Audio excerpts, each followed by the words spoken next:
नमस्कार. दरवर्षी आम्ही सहपरिवार नवरात्रीच्या दिवसात 9 देवींच्या दर्शनासाठी निघतो आणि यावर्षी आमचं पहिलं मंदिर होतं हेडवडे गावातील महालक्ष्मी मंदिर. इथं देवीबरोबर तुम्हाला गणपती बाप्पा, नवग्रह, कालभैरव, सरस्वती, दत्तदेव, शिवशंभू, हनुमान, नागदेवता असे बरेच देवांचे दर्शन करता येतात. शेंदुराने सजलेली देवीची मूर्ती फारच तेजस्वी आहे आणि विशेष म्हणजे देवीचे पाणीदार डोळे इतके जिवंत आहेत की खरंच देवी आपल्याकडे पाहते असा अनुभव येतो. त्यानंतर आम्ही गेलो डहाणूच्या महालक्ष्मी मंदिरात.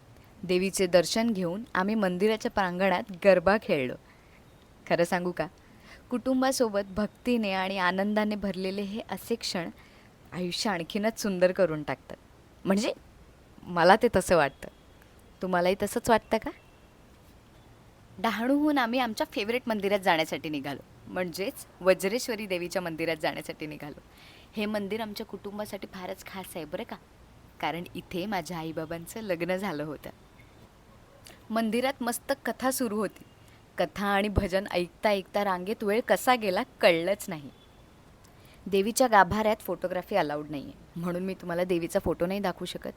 पण खरं सांगू का, मला असं वाटतं प्रत्यक्षात येऊन देवाला भेटणं हे फार वेगळंच आहे आणि या मंदिरात तर तुम्ही नक्कीच यावं असं माझं म्हणणं आहे. वज्रेश्वरीहून निघालो आणि आम्ही विरारमध्येच असलेल्या कणेर फाट्यावरच्या तुळजाभवानी मंदिरात गेलो. मंदिरात अजिबातच गर्दी नव्हती, त्यामुळे संध्याकाळी शांत चित्त बसून देवीचे दर्शन घेताना फारच बरं वाटत होतं. भक्तीने आणि आनंदाने ओतप्रोत भरलेलं मन घेऊन आम्ही आमच्या घरच्या वाटेकडे निघालो.